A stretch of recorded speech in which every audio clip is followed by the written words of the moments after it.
Bonjour, chères auditrices et chers auditeurs, et bienvenue à ce balado avec M. Jérôme Duprat, que je suis certaine que vous reconnaissez tous. Alors, je vous le présente officiellement.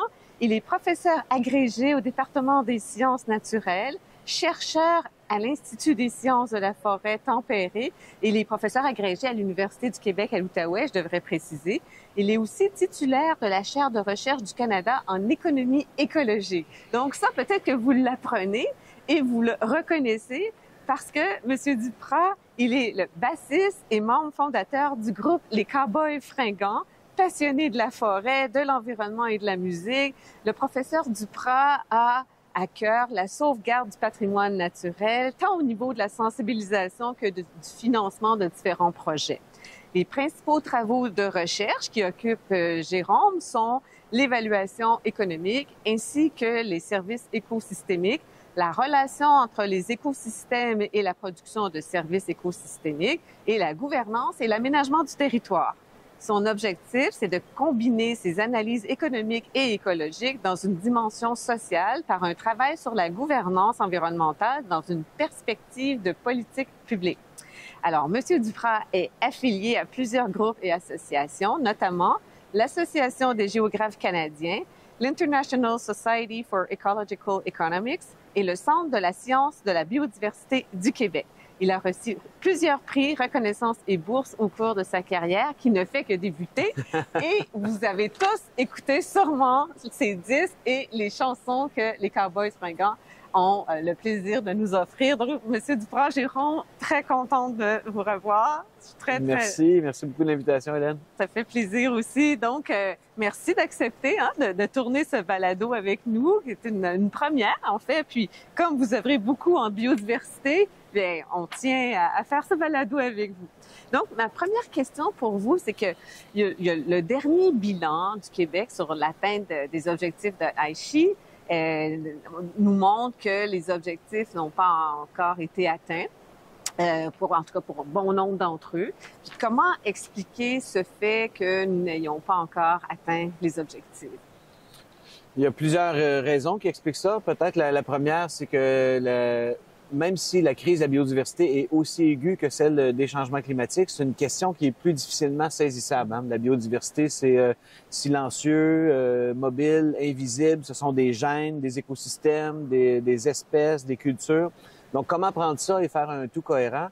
C'est plus difficile à concevoir qu'une simple tonne carbone, sans réduire toute la question climatique, mais elle est plus facilement opérationnalisable. Donc, il y a cette complexité de la question qui fait en sorte que des fois, ça tombe dans différents silos du point de vue des pouvoirs publics. Même au niveau des entreprises, dans les ESG, on se demande quelle est notre relation avec la nature, comment est-ce qu'on peut s'y engager.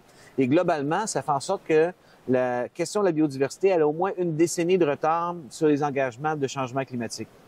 Ça ne veut pas dire qu'on n'a rien fait au Québec. On a quand même atteint le 17% de protection du territoire en 2020, qui était un de ses objectifs. Et on est seulement la deuxième province canadienne à l'avoir atteint. Il y a eu des engagements très, très fermes qui se sont faits dans les dernières années, mais qui ont été reconduits cette semaine avec des enveloppes et cette cible du 30% en 2030, autant terrestre que maritime, pour la protection de notre territoire. Donc, je pense que l'engagement, autant international qu'à des échelles canadiennes, québécoises, autant au sein des communautés, des entreprises, ça s'accélère. On n'aura pas besoin du 25 ans d'incubation de la question des changements climatiques pour voir le même momentum pour la biodiversité. Et c'est fantastique que la COP soit à Montréal parce que ça donne une scène internationale à plein d'acteurs locaux qui se disent « OK, on s'engage dans cette voie-là ». Et je préfère voir cette COP de façon confiante et optimiste plutôt que cynique. Moi, j'ai vraiment l'impression que ça va avoir un effet récurrent qui va rester pour les prochaines années dans la question de la biodiversité. C'est rafraîchissant parce qu'il y a tellement de commentaires négatifs, hein, n'est-ce pas? Donc, c'est rafraîchissant d'entendre quelqu'un qui dit « je préfère voir le tout comme avec espoir ». Donc, merci. Dans le cas de la COP, justement, la COP 15, nous y sommes, hein, à quelques pas d'ici, il y a une volonté d'avoir un cadre mondial pour la biodiversité jusqu'en 2030. Quels devraient être les éléments qu'on devrait retrouver dans ce cadre mondial, selon vous? Bien, c'est important de protéger la nature. Il y a des endroits où c'est très dégradé. On sait que 70% des écosystèmes de la planète sont dégradés. Il y a jusqu'à 1 million d'espèces de faune, de flore qui sont menacées de disparition d'ici la fin du siècle. Donc, les indicateurs sont vraiment au rouge. Donc, c'est vraiment important de préserver ce qui reste. Donc, c'est cette idée du 30% en 2030. Et c'est un engagement qui va être négocié ici. Il y a déjà un bloc de plus de 110 pays qui l'appuient. Donc, l'idée, c'est de dire, bien, globalement, dans chacune de nos géographies, on va protéger ces blocs-là. Donc, ça, c'est hyper important. Ensuite, il faut donner les capacités aux États, aux différents acteurs de restaurer. Parce que si 70% de nos écosystèmes sont dégradés, on ne veut pas seulement protéger ce qui reste, on veut aussi aménager, restaurer, reconstruire cette nature-là. Donc, évidemment, ça prend des capacités techniques, ça prend une perspective d'un système socio-écologique où on va travailler avec les acteurs du territoire, et ça prend aussi des capitaux pour alimenter ça. Donc, dans le cadre qui va être discuté, la façon d'avoir une perméabilité à des capitaux, à de la finance durable, c'est hyper important, mais c'est complexe aussi. On disait tout à l'heure, avec la tonne carbone, c'est facile, c'est comme une commodité qu'on peut délocaliser, qui est saisissable. La biodiversité, c'est une autre chose, mais on a besoin d'en discuter pour savoir comment on va faire drainer des milliards de dollars pour restaurer la nature. Et finalement, un autre des grands piliers, c'est de dire que annuellement, il y a 1800 milliards de dollars qui sont donnés en subvention à des activités qui détruisent la biodiversité. Oh, okay. Donc, comment on fait pour stopper ça? C'est la même logique que la décarbonation de nos économies. Comment on fait en sorte de diminuer notre dépendance aux énergies fossiles? Bien, comment on fait en sorte de ne plus détruire nos écosystèmes pour développer notre économie?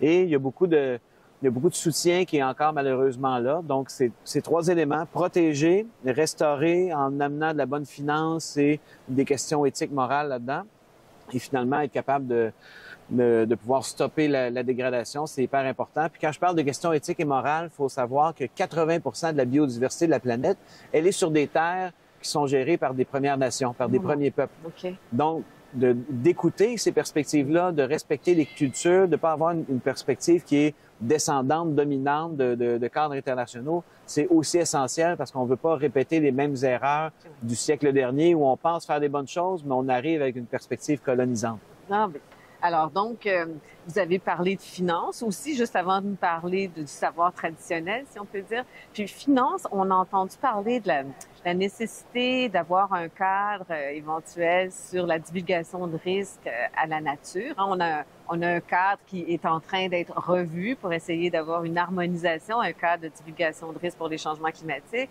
Puis on entend parler aussi d'un cadre de divulgation de risques pour la nature. Est-ce que vous savez si ça va se discuter pendant cette COP, cette question de divulgation de risques pour la nature? Je ne sais pas si ça va être négocié puis il y aura un accord, mais ça fait partie des discussions parce qu'il faut savoir que dans une COP, on arrive avec un document sur lequel on travaille puis on négocie, on s'entend. Ce document-là, il a été écrit, il a été pré-négocié et c'est ce qu'on dit pourquoi les textes sont entre parenthèses, c'est parce qu'on ne s'est pas entendu. Donc, des fois, il y a des éléments où tout le monde est d'accord avant, c'est bon, c'est des gains, mais il y a beaucoup de choses, dont celle-ci, parmi les 22 orientations qu'il faut encore comprendre. Et qu'est-ce que c'est, cette dépendance au risque? C'est que, en fait, plus de la moitié du PIB mondial est dépendant de façon directe ou indirecte à la nature. Donc, des pas ça, hein? Mais des industries pharmaceutiques, évidemment des ressources naturelles, le tourisme, on est dépendant de ça. Et l'idée du risque, c'est de dire, bien, si nos environnements se dégradent, moi, comme entreprise, à quel point je suis dépendant de ça? À quel point j'ai besoin de le connaître à l'interne dans ma stratégie d'affaires? À quel point j'ai besoin de le divulguer pour des investissements?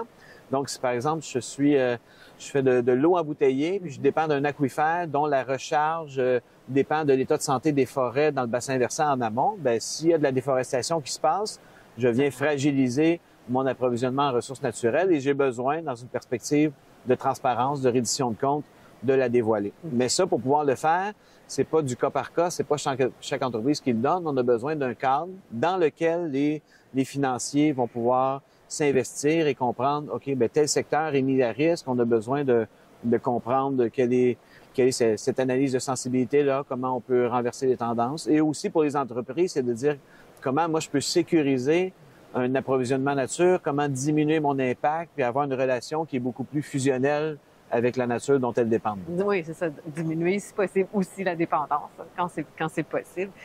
Croyez-vous que En fait, non, j'avais une autre question avant celle-là. C'est dans la chanson des Cowboys fringants, si vous me permettez d'y référer. Vous faites référence à la cohabitation possible de l'écologie, de la justice et de l'environnement.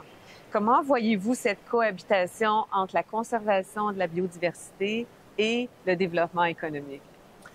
Bien, je pense que ça fait des bons punchs médiatiques de dire qu'on oppose économie et environnement. Hein. Quand je fais un parc, je suis en train de ne pas faire du développement, etc. C'est tellement réducteur et simpliste parce qu'aujourd'hui, si on creuse un peu la question puis on sort de ce spin simplificateur, on comprend qu'on est dépendant, on le disait, nos économies à plus de 50%. Donc, l'idée, c'est d'avoir une juste balance. Et cette juste balance-là, il y a deux façons de la voir. Hein. Il y a la soutenabilité forte et soutenabilité faible. Lorsqu'on parle de développement durable, c'est cette idée de environnement, économie, perspective sociale, où c'est un peu des capitaux qu'on peut remplacer, déplacer. Et l'idée, c'est de réfléchir à un projet qui va embrasser ces trois grandes sphères. On fait du développement durable depuis que le terme est né en 1987, mais malheureusement, aujourd'hui, on a encore des glissements sémantiques qui font en sorte qu'on nous annonce des projets comme le forage baie du Nord avec 2 nouveaux milliards de barils de pétrole où on présente ça comme un projet de pétrole vert. Donc ça, pour moi, c'est de l'éco-blanchiment. On ne doit plus faire des projets de développement durable où on fait simplement parler de ces éléments-là. On doit faire des projets de soutenabilité forte, c'est-à-dire que oui, on va faire du développement économique, mais ça va être dans le respect d'une justice sociale, d'une équité et surtout dans le respect des capacités de la biosphère. Donc aujourd'hui, je fais juste un parallèle encore avec les changements climatiques. On claironne régulièrement à quel point on décarbone, on a des objectifs, on met des taxes, on a une bourse, on est capable d'avoir des plans comme au Québec, le plan pour une économie verte, 7 milliards de dollars. Il y a des mécanismes économiques, mais si on regarde la réalité naturelle, à chaque année, on émet encore plus de gaz à effet de serre et on n'a pas été capable d'inverser la tendance. Donc, ces mécanismes économiques sont des outils au service d'une justice sociale et d'une écologie qui est forte et fondée. Puis, si nos outils sont pas capables d'intégrer ces éléments-là, on n'est pas en train de faire un vrai développement durable ou une vraie transition écologique. Donc, ce principe-là, il est vrai dans tous les secteurs. OK, donc à retenir. Vous avez parlé de biodiversité, puis aussi de changement climatique. Est-ce que vous pensez qu'on est rendu à la nécessité de fusionner les deux, dans ce sens que il y a une COP, vous le disiez, hein, ça fait seulement 15 ans qu'il y a une COP pour la diversité, 27 ans qu'il y en a une pour les changements climatiques. Est-ce que, comme les deux sont interreliés, les questions de biodiversité et de changement climatique, est-ce qu'on devrait travailler à réunir les COP finalement? Quand on lit la littérature scientifique, là, le terme là, qui est englobant, ce sont les changements globaux. Qu'est-ce que ça veut dire, changements globaux? C'est que notre planète change. Elle change pourquoi? Parce qu'il y a un effondrement de la biodiversité, il y a des changements climatiques, il y a de la pollution systémique, il y a des espèces de ravageurs. Il y a un ensemble de cocktails qui font en sorte que tout est interrelié. Évidemment, les deux plus grandes crises sont celles de la biodiversité et des changements climatiques, et elles sont intimement liées. Actuellement, ce qui crée le principal facteur de perte de la biodiversité, c'est la destruction des habitats naturels. Mais dans 50 ans, c'est devenu la pression des changements climatiques. Donc, on doit faire de l'adaptation bioclimatique pour la biodiversité. Et inversement, 30 à 40 de la solution climatique passe par les écosystèmes, en les protégeant, aménageant. Pourquoi? Parce que ce sont des puits de carbone. OK. Donc c'est intimement relié. C'est intimement relié. Et je pense qu'au niveau d'agenda politique, de programme, d'enveloppe, on doit avoir une plus grande proximité. Ensuite, au niveau de discussion internationale, je pense encore que de garder une certaine distinction, je pense que ça va être plus efficace parce qu'on voit juste la difficulté de négocier, de s'entendre sur des accords. Aussi, chacun des pays a développé des programmes politiques, des visions qui parfois ne sont pas aussi proximales entre biodiversité et changement climatique. Donc peut-être que pour un certain temps, on a besoin d'avoir des officines qui sont des chiens de garde, qui organisent ces négociations-là, qui portent les conventions. Mais après ça, lorsque chacun des pays revient, ou des provinces comme le Québec reviennent avec des objectifs nationaux, bien là, c'est de dire comment être innovant dans nos solutions, comment embrasser cette perspective de changement globaux, c'est en travaillant, en joignant les solutions, en faisant une pierre deux coups. Là. Donc, on va continuer pendant quelques années, en tout cas à tout le moins, à avoir différentes conférences. Vous avez travaillé sur des questions telles que l'évaluation monétaire de la nature. Comment peut-on évaluer la valeur économique de certains écosystèmes et en quoi cela est-il utile pour nos décideurs? Bien, en fait, faut toujours se poser la question morale et éthique d'entrée de jeu. Est-ce qu'on est en train ici de faire une bonne démarche en regardant certains aspects naturels de biodiversité avec un angle économique? Parfois, ce ne l'est pas. Tu sais, si on parle d'espèces menacées, de grands écosystèmes, on n'a pas besoin d'avoir des valeurs économiques pour comprendre l'ensemble des valeurs qui justifient notre relation, la protection. Il n'y a pas un argumentaire économique qui va me faire dire que faudrait mettre le caribou dans un zoo. Je pense qu'il y a des relations avec des Premières Nations, il y a ces valeurs intrinsèques relationnelles-là qui viennent justifier le fait que l'argumentaire économique ici n'a pas sa place, il est beaucoup plus grand que ça et ça se symbolise dans des lois, dans les lois sur la qualité de l'environnement, sur les espèces en péril, où l'argumentaire économique est factice.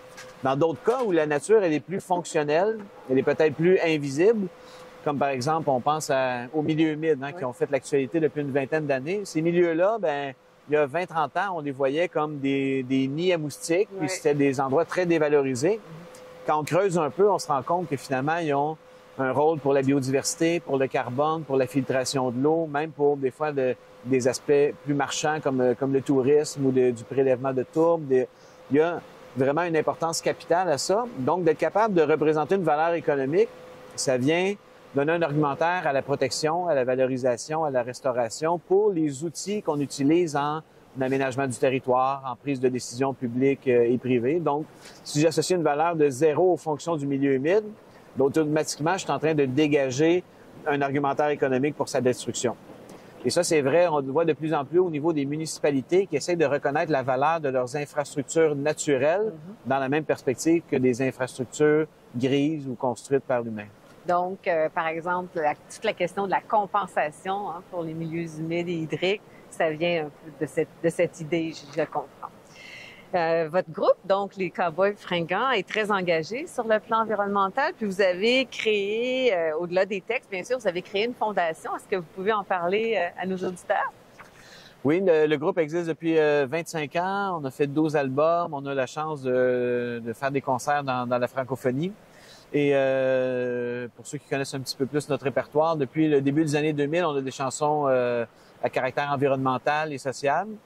Et après quelques années, on s'est dit, ce serait bien de pouvoir se servir de la musique comme un moteur de protection de l'environnement. Donc, le principe de la Fondation, c'est tout simple, c'est qu'à chaque fois qu'on vend un billet de spectacle, il y a $1 qui est remis à la Fondation. Chaque fois qu'il y a un produit dérivé, c'est le même principe.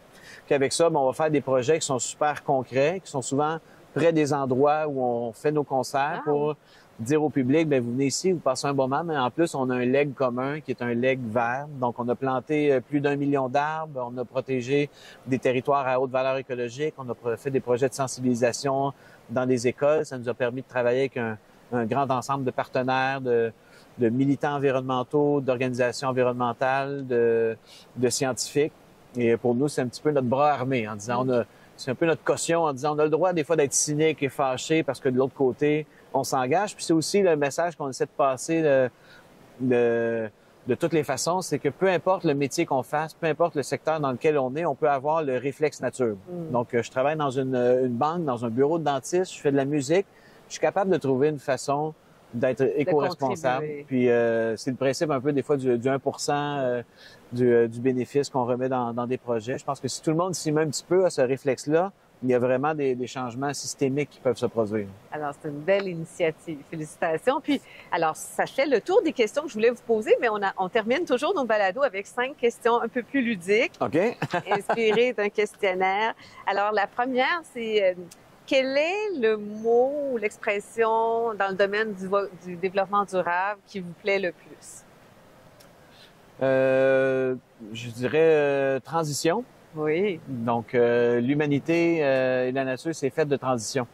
Donc, juste la théorie de l'évolution, c'est ça. Il y a des espèces moins adaptées qui disparaissent, d'autres qui reprennent les niches écologiques. Puis ces transitions-là ont un rythme naturel. Actuellement, à cause de nos erreurs du passé, depuis surtout les 200 dernières années où on a accéléré les impacts des activités humaines sur l'environnement, on doit vraiment conceptualiser la rapidité de cette transition-là. Donc, c'est une histoire de transition, mais actuellement, il y a l'urgence de dire, OK, ça va changer nos vies de façon individuelle, de façon collective, mais si on est réellement, et on peut le faire, une transition écologique, une transition énergétique, une transition vers des économies vertes, c'est possible. Il faut juste se dire que c'est maintenant et les fenêtres d'opportunité sont de plus en plus courtes à chaque année. Oui, en effet. Donc, transition, on retient ça.